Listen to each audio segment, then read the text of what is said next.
Well, good afternoon, everyone. I'm Shaun, and I live in Winnipeg, in Treaty 1. And I'm very glad to have been hanging out with you yesterday afternoon and today. I'm going to be injecting maybe some new discussion into your amazing energy, a bit around reconciliation, a bit more around nonprofits. And I'm excited to tell you some of the things that we've been working on. This is a book that we have out now, which is really describing the relationship that is emerging between foundations, nonprofits, and government. And I think Calgary is perfectly suited to take advantage of what the book describes, which is really a new revenue model for nonprofits that are becoming more entrepreneurial. And I'm also here in Calgary. We released this week with the Institute for Community Prosperity. I think James is here somewhere. That's good because he's giving me a ride to the airport. Nice little booklet. The Institute is based out of Mount Royal University. You can check out their website. There's 10 steps to starting a social enterprise. And I've consulted with a lot of people across Canada that have actually started social enterprises, and the process that generally that we go through to do that. I wanted to start out today with a story. It's a story that takes place in southern Saskatchewan, but it could just as easily take place in Calgary or Edmonton. It could take place in Nigeria or in Portugal. It's a story about this guy named William Graham. He is, it's a story that involves you, and it is a story that involves me. He's galloping across the plains of Saskatchewan in 1905, and he's got RCMP escort with him, and they're carrying between them 15,000 Canadian $1 bills. And I often thought when they're loading up that 15,000 $1 bills, they must have thought, wow, this is kind of heavy. Looking forward to unload this burden. And they get to the lip of the Capel Valley, and they look down and they see there 3,000 Indians, as he says in his diary, which I picked up at the Glenbow Museum in the discount bin for $5 on my last, well, it was a couple of years ago, and it really formed my thinking around in the book Beautiful Bailout. Now, everybody in that encampment was waiting for him, the 3,000 Indians, and some of you can do some math.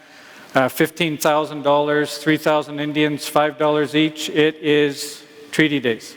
Still something that we do today. William Graham is an Indian agent, and his job, as far as he could understand, fulfilling the treaties was to make sure that each First Nations adult was receiving $5 a year. Now, where I come into the story is that around that encampment were the Hudson's Bay traders. And William Graham says in his diary that they had so much merchandise ready for sale that the wagons were creaking under the weight of the merchandise.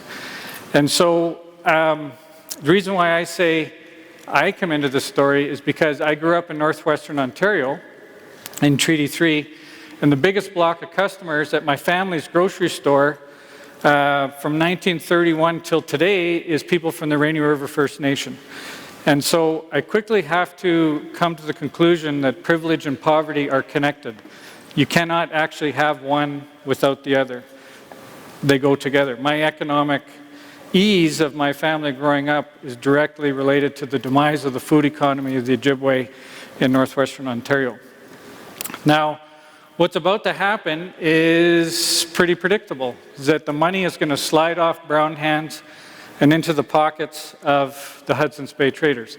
And this is what describes, I think, well, what is the issue in many of our low-income communities, whether they be urban or rural or First Nations, is that there's not enough economic development there. There's companies coming in from the outside. And so what we need to do is to build up those economies and to get the money circulating, to plug the holes in the leaky bucket. Now, the Indian agent, part of their job was to try to make the Indians civilized. That was trying to get them to understand how to manage money, how to do things in an efficient manner. Well, this is what happened as a result of not just residential schools, but as I describe in the book, the very many ways that the Government of Canada put the screws to Indigenous economies to make sure that they weren't successful. And as a result, and you can read about some of those methods, they're easily as aggressive as residential schools. As a result, we've had these economic refugees pouring into our urban centers. And all these problems emerge, which are really super expensive for taxpayers.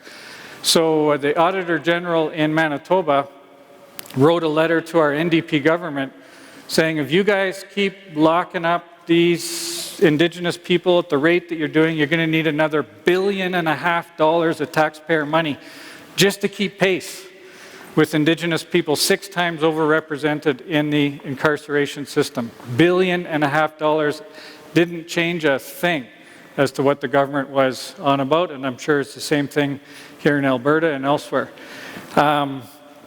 Similar things with healthcare, dialysis beds being for severe diabetics.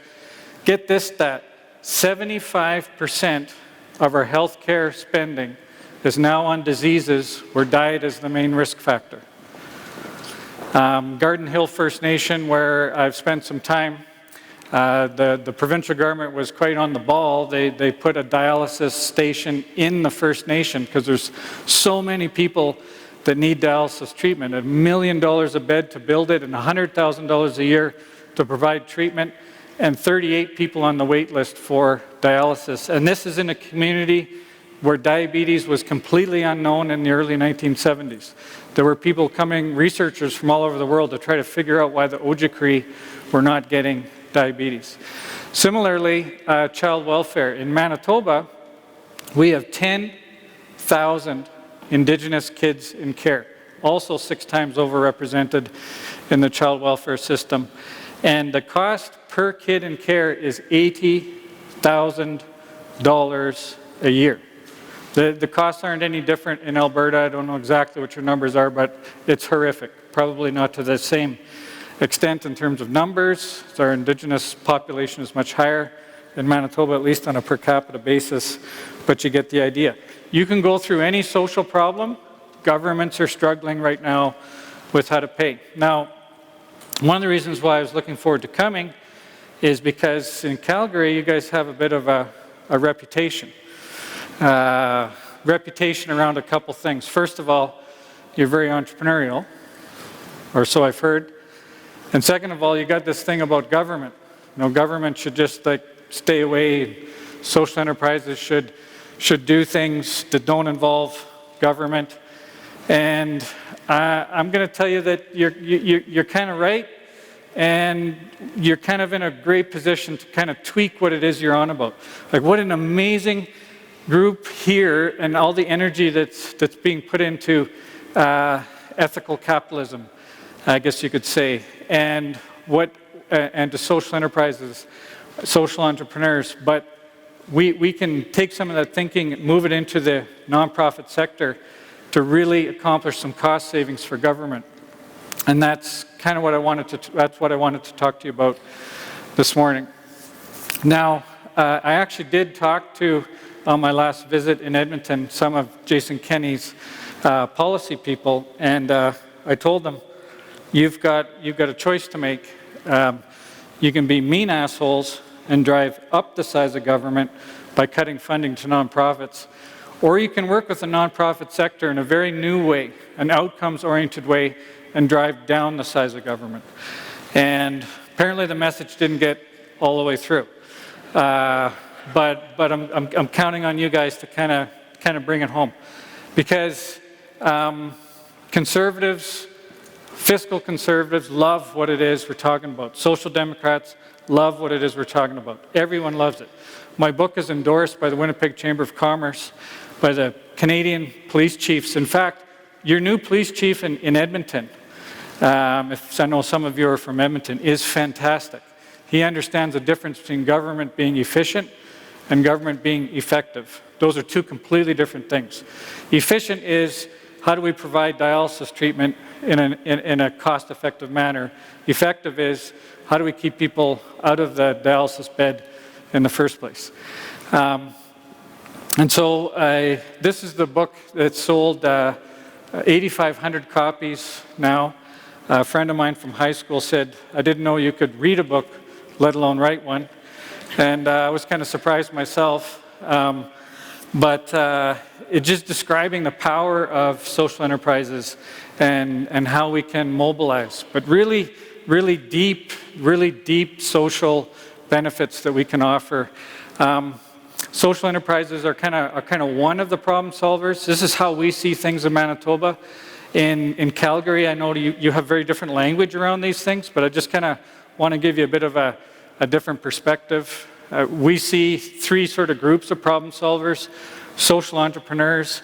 I was with Sophia here at table 6, who I would describe as a social entrepreneur with Co-Rise, that is using co-product from the beer making process to make really innovative food products.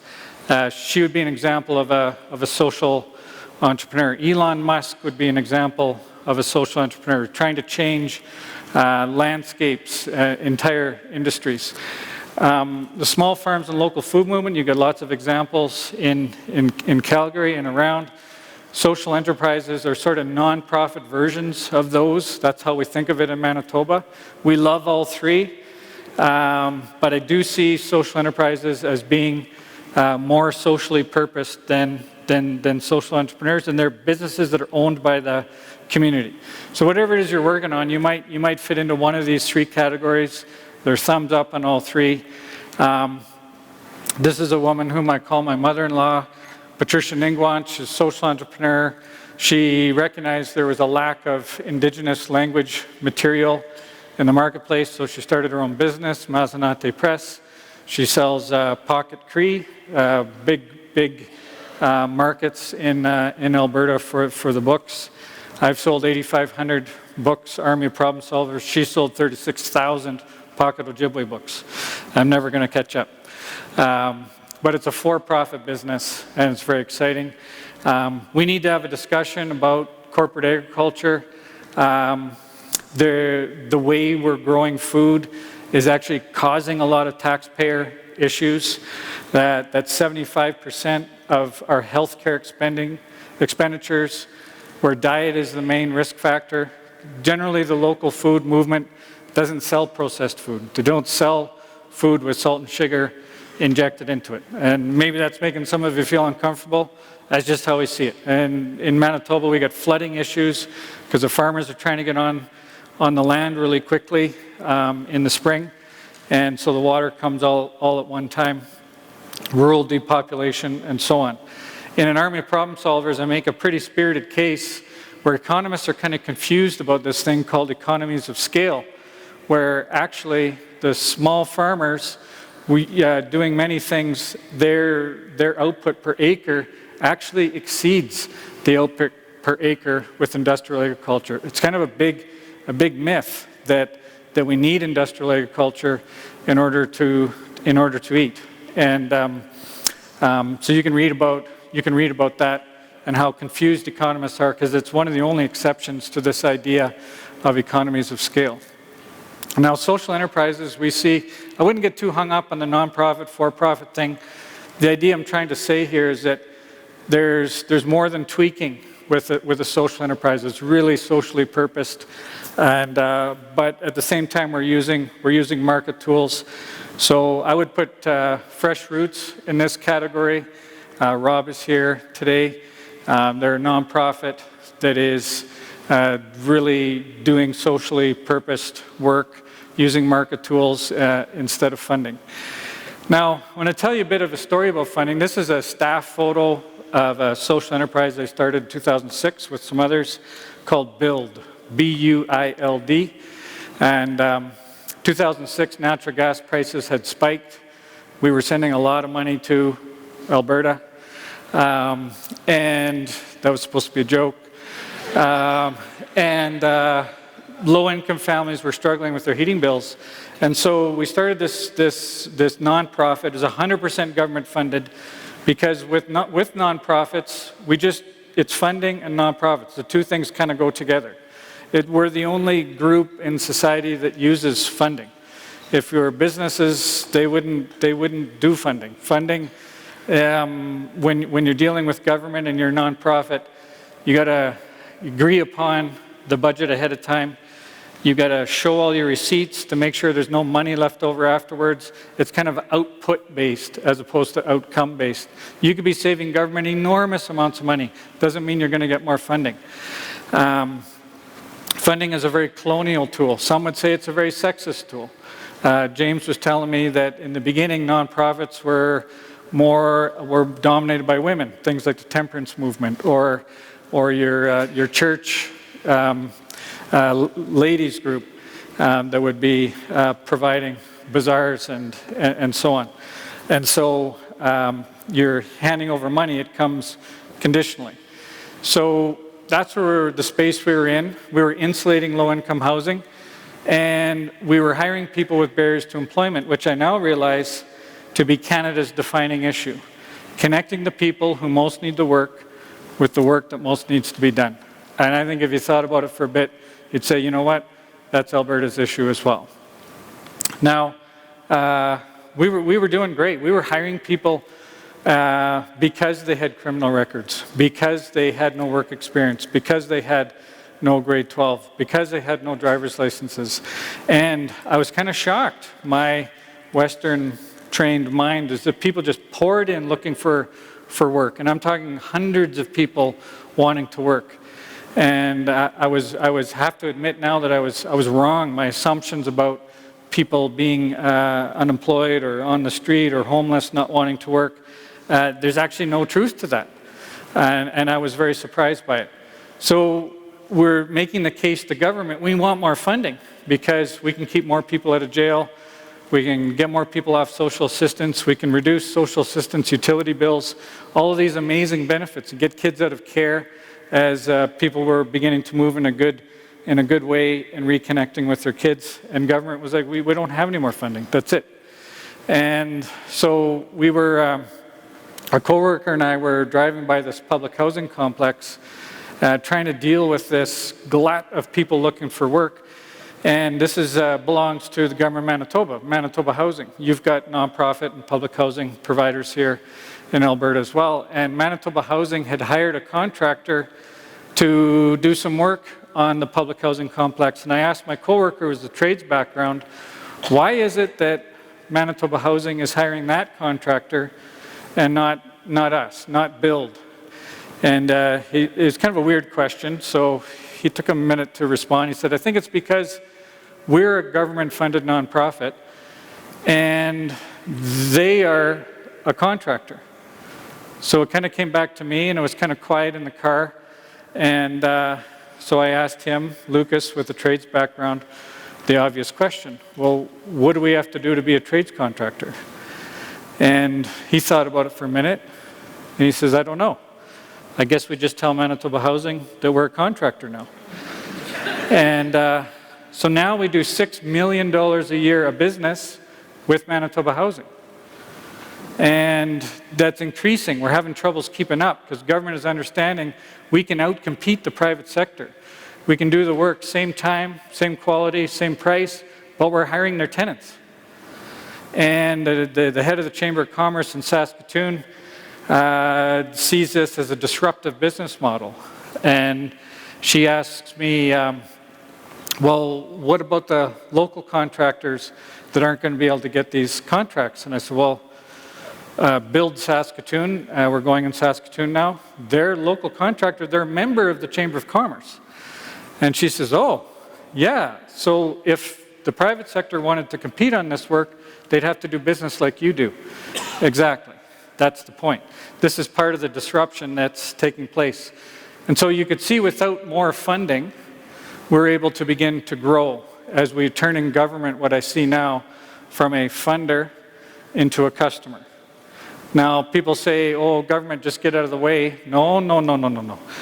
What nonprofits need to do is stop giving away our very financially lucrative outcomes. There's nothing entrepreneurial about that. And this is why I'm saying Calgary should be able to understand this better than anywhere else in Canada, that nonprofits have something of value to government, very financially lucrative, solutions to all those really expensive problems. And we just need to value those solutions and stop giving them away. What kind of business gives away your most lucrative outcome? And so that's what we're now doing. And you can see me here with my elbow on a insulation. And we're buying insulation by the semi-truck trailer full. An interesting relationship with Manitoba Hydro. And we continue to grow. 85%, not 20%, 85% of our employees otherwise would have no access to the labor market. 85. We're talking gangsters. Very easy to employ, stunningly easy to employ. Much easier to employ a gangster than to get government to understand how to save money. Those are two different propositions. Now this model is spreading across Canada quickly. It's kind of what I do for a living now with Encompass Co-ops. We're going in St. John's, Newfoundland, St. John, New Brunswick, Saskatoon. Toronto is an $8 million a year business building up. It's changing the landscape there. Barrie, Ontario recently converted from a for-profit to a non-profit because being non-profit was more entrepreneurial. The reason why it's more entrepreneurial, because they could take advantage of their unique selling proposition. The fact that they were hiring employees of public housing. Public housing is able to deal with a nonprofit easier than a for-profit or deal with them in a different way. And we can talk a bit about that. So this just kind of continued and people kept coming looking for work. We're talking resumes, stacks and stacks and stacks of resumes. And we eventually set up this Key Energy. It's an Ojibwe word for earth. That's the video that you saw. We've now done $14 million worth of ground source heat pumps or geothermal on First Nations using no funding. Now, this is the other thing that I'd like you to remember, is that the main financial beneficiary of the work that nonprofits do is government. So here's a good example. Who pays the utility bills on First Nations? If you're on social assistance department pays your utility bills.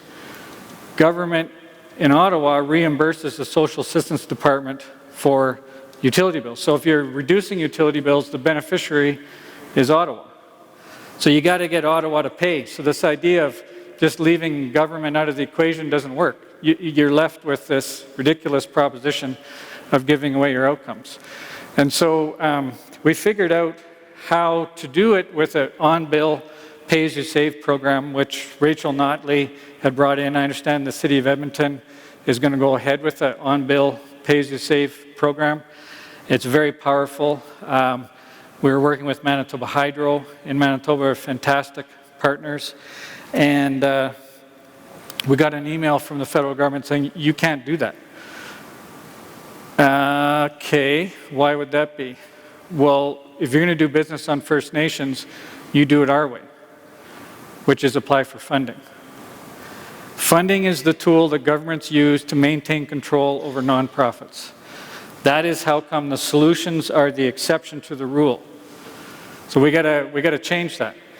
We had an all-out battle with the Government of Canada over being allowed to use a business tool, in this case on-bill financing, to do geothermal on First Nations.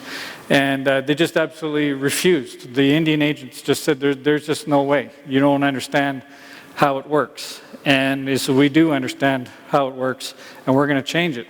We're going to make sure that every family in this goddamn country has the tools to be successful, and we ain't letting up until that happens. Are we being understood? Minister's office phones after we have some media attention, and the gal on the phone said, we got great news for you. We're going to restore your funding. We don't have funding, and we don't want it. And in the news, we'd said we're going to go to a new First Nation, way-wasted capital, $8 million of work. Half of that would be in on-reserve labor. $4 million in on-reserve labor, total cost to government, negative. She phones back a couple days later, says, Shaun, I got fantastic news for you. So great, let me put you on the speakerphone so you can, my coworkers were there. So we found you $8 million in funding. I said, Bonnie, fuck off. We don't want your funding. So we want something more important for you, because poverty is not about poor people. It's about the failure of the systems they're interacting with. Charity treats people as though there's something wrong with them. And that has to change. These systems have to change.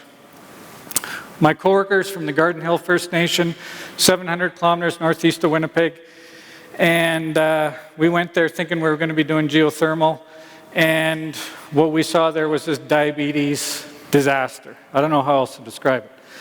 And, you know, instead of importing energy, food is being imported at this northern store that sells mostly unhealthy food. So we started a farm. We know you need a problem solver to solve a problem. It's 13 acres.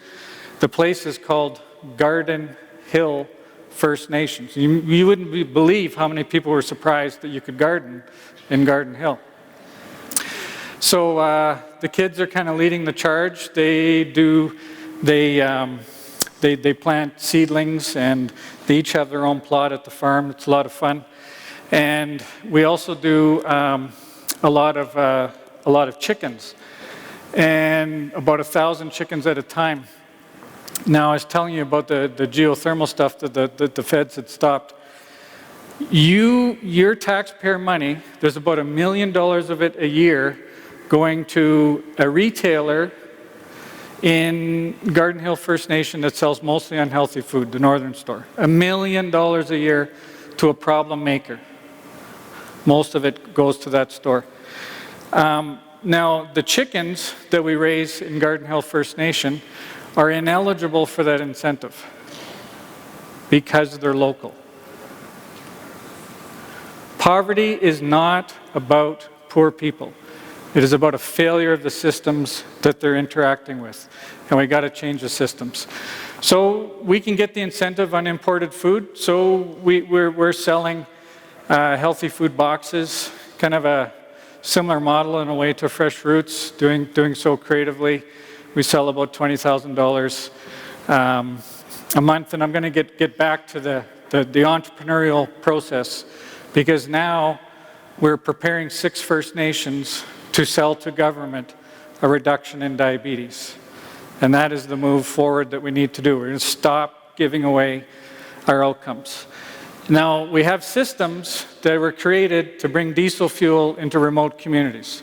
As Indian agents set those systems up, we can create systems to have local renewable energy that is job creating. It ain't actually that difficult to do. And what this flip is for me, turning government from a funder into a customer, is what I call, what is being called more and more social innovation. And there's fancy academic terms that I don't really get, but to me, flipping government from a funder into a customer is a good place to start. Making it easy for problem solvers is another way you might look at it. If you're a civil servant, creating markets for solutions. Civil servants love this kind of stuff. The Government of Canada has a pretty good social finance strategy, $800 million, but 755 of it isn't funding, it's financing. And we've been making good progress with the Government of Canada creating these markets. This is Patty insulating in low-income housing in Winnipeg, and this whole model is evolving around the world. When I was researching my book, I went to Scotland. How many of you have Scottish heritage? Come on, there's more than that.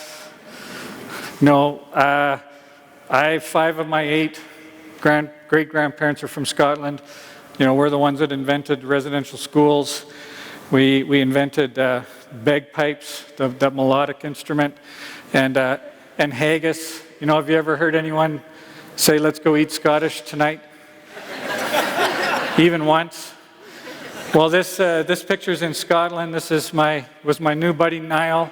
I'd never met him before. Social worker for 30 years. He woke up one morning, he says, I got to do something different because I'm not helping the kids. I can hire their parents. And so we convinced the nonprofit to start a social enterprise. They're making outdoor patio furniture, and it's been really successful. Now here he is on the right. All those people around him are people preparing to bid on a big government contract to build a hospital in the region. And in Scotland, you can't get a government contract unless you're partnering with a social enterprise. Governments are reorienting away from managing problems towards solving them by turning themselves from a funder into a customer. It's much more powerful. Now, in Jason Kenney terms, because he thinks he's about fiscal austerity, he might want to have a conversation with the police chief in Edmonton, your new police chief that understands the difference between governments being efficient and effective. Those are two completely different things. Sometimes when you're trying to make governments more efficient, you're actually causing more problems. We need to talk about outcomes. That's what really needs to happen. Now, this is what we call this social procurement. So governments, 3 levels of government, buy $50 billion worth of goods and services a year. If only 2% of that were supplied by social enterprises, 2%, that's enough employment for 15,000 Canadians that currently do not have access to the labor market at 2%. The cost to government, 0. Negative if you include the fact that they're not just going to get bridges built, roads built, cleaning services, and food. They're also going to get things like reduction in incarceration, reduction in children in care, reduction in diet-related diseases, and so on, depending on how smart they are, which is great that at your conference here, Chris is here from the Government of Canada. They are moving on social procurement. The Brian Pallister, the Premier in Ontario, the former Reform Party MP. You guys heard of the Reform Party before? In the throne speech are the words, social procurement. You got to get Jason Kenney to understand. Don't go to him and say, will you please, please, please give us some funding so we can do something good. Don't do that, because you know what the answer is going to be. Instead, go to him, Jason, will you agree to save money? Will you agree to save money? That's the new question that nonprofits are asking. Here's some stats about Scotland. 5,600 social enterprises there. Half of them hiring people with barriers to employment. Some of them like Build, 85%. In most of the social enterprises are run by women. Canada's top 100 companies, only 2 are run by women. And you look at things like income inequality. The average CEO of those social enterprises makes 2.5 times as much as the average worker. Look at the stats in Canada's top 100 employers. First of all, 209 times more than the average worker is what the CEO makes. Only 2 of those companies are led by women, and virtually none of them hire people with barriers to employment. We have issues in this country, and you've got issues in Alberta, with income inequality, with gender inequality, and with big groups in society not having access to the labor market. Social enterprises are a solution to all of 3 of those problems. Now, what we're realizing is that we can sell more than goods and services. What's happened since I wrote Army of Problem Solvers is that these foundations came to us and said, you know what you're doing in Garden Hill First Nation, that's very interesting, but you're still giving away your outcomes. I was like, what are you talking about? We sell everything we produce. And they said, no, like the biggest financial output that you have with your changing the food landscape in Garden Hill is a reduction in diabetes. And so, okay, well, how do we capture that value? Because I said to them, social impact bonds don't work. There's only 212 of them on the planet. So governments are kind of thinking that this is going to be the solution. 212 on the planet after working for 10 years? No, we clearly need to do something else. They're too slow, they're too expensive, but they do recognize that funding isn't the solution, and outcomes need to be more. So we developed with foundations this tool which we call community-driven outcomes purchasing. And coming from Winnipeg, how we see this is indigenizing the social impact bond, if you're familiar with that model at all. My coworkers, we had sent this away to an infographic artist, and it came back as a circle. Not surprisingly, from Winnipeg, all solutions seem to be a circle. So now, how it works is, I'll go through it with Aki Foods in mind. That's blurry from here. Can you guys see that?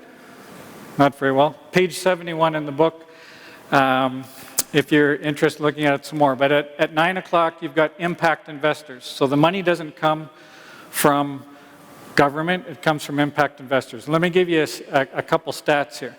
There are 10,000 foundations in Canada.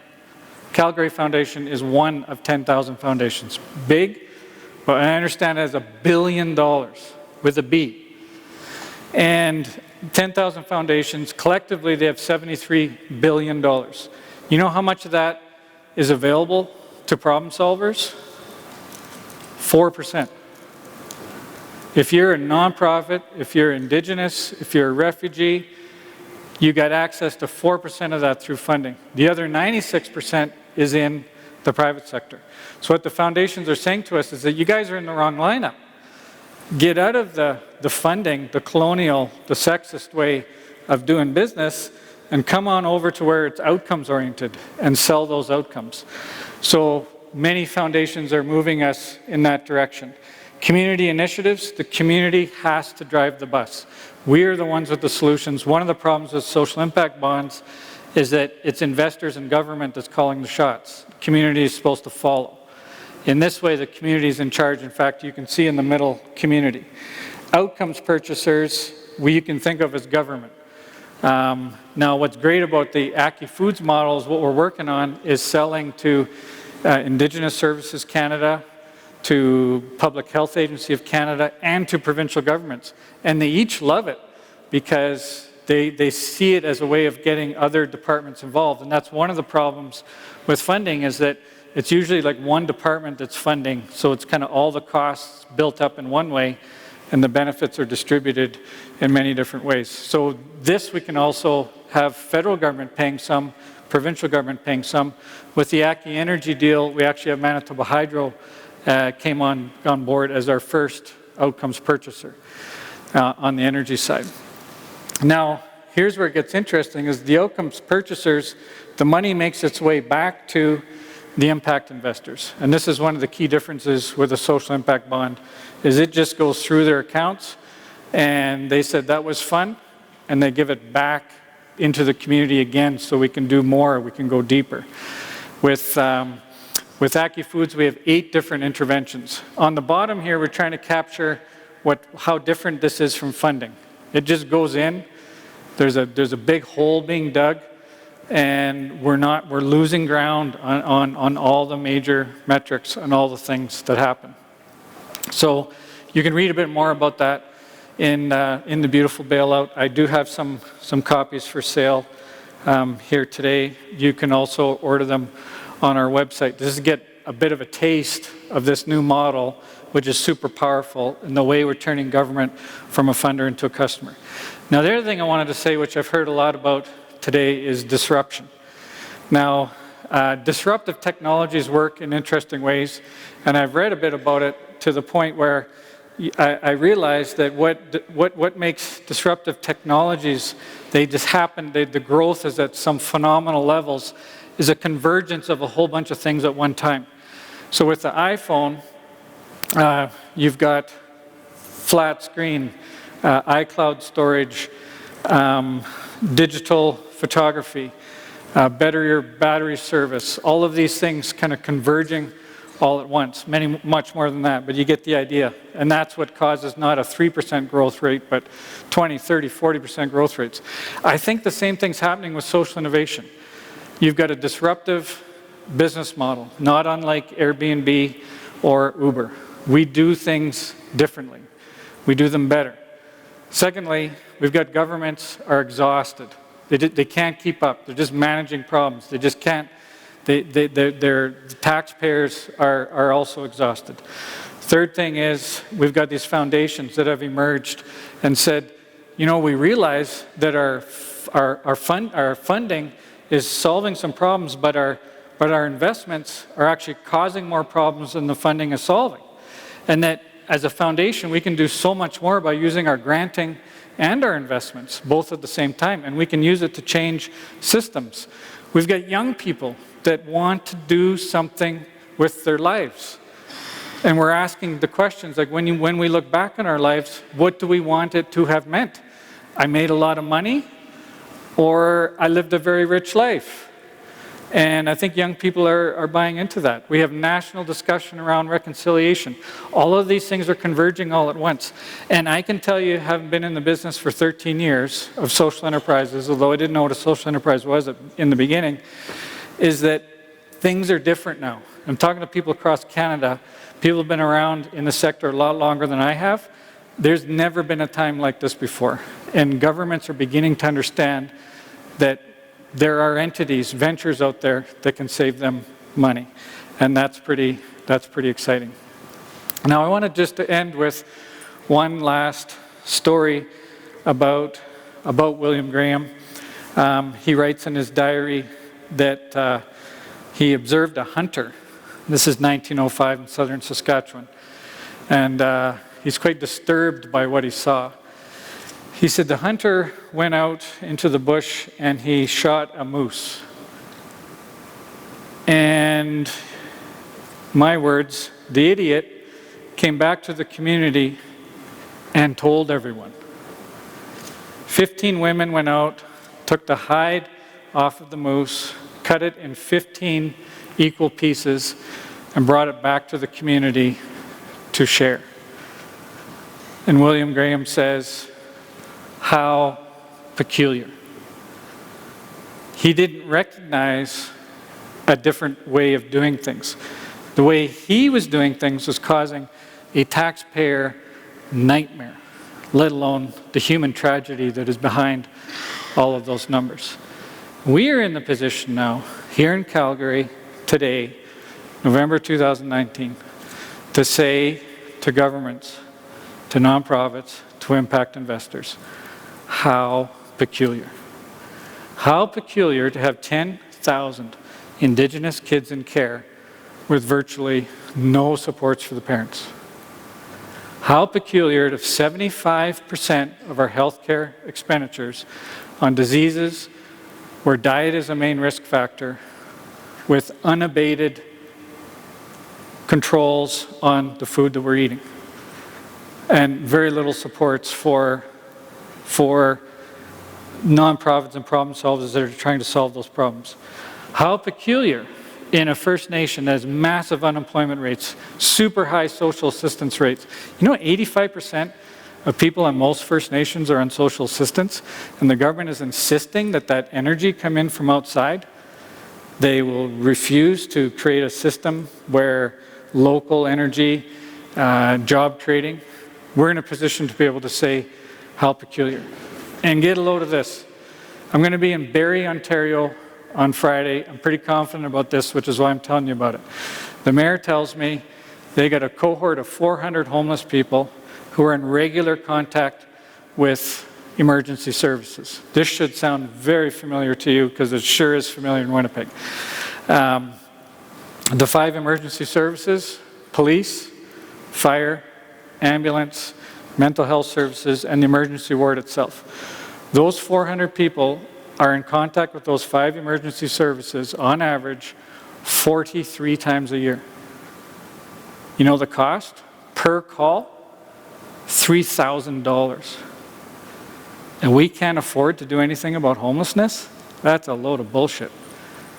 But we're all kind of involved in this colonial trap, right, where nonprofits can actually solve that problem, but we're going to government with a money model that feels to them like it's expensive. Funding feels expensive to government.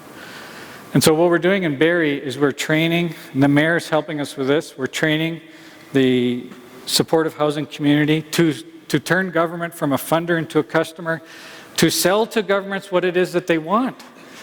Cost reductions. We're going to sell to you a reduction in the number of times these 400 people are in contact with your emergency services. Civil servants love it. Governments love it. Impact investors love it. And we're able to say about the existing systems how peculiar. Thank you very much.